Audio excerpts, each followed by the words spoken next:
Para sa mga balita sa buong adlaw.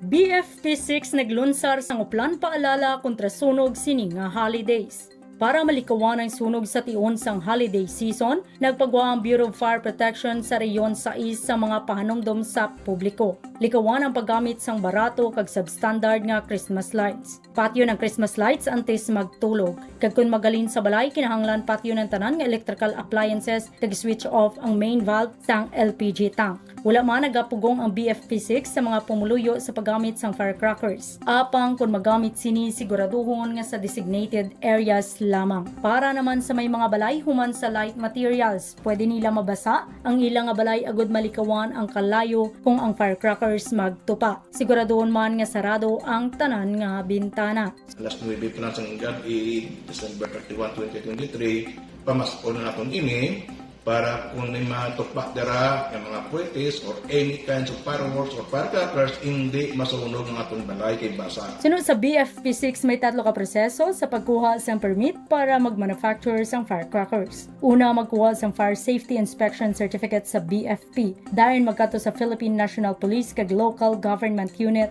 para sa dugang permits.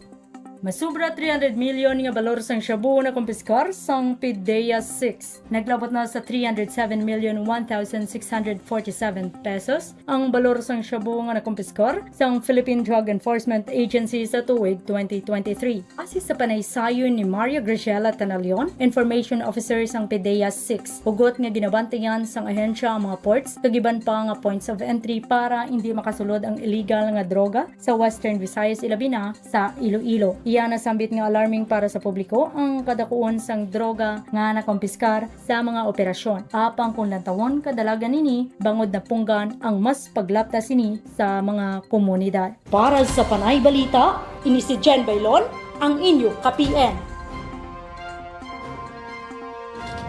For more stories, check our website www.panaynews.net. Follow us on Facebook, Instagram, and Twitter, and subscribe to our YouTube channel.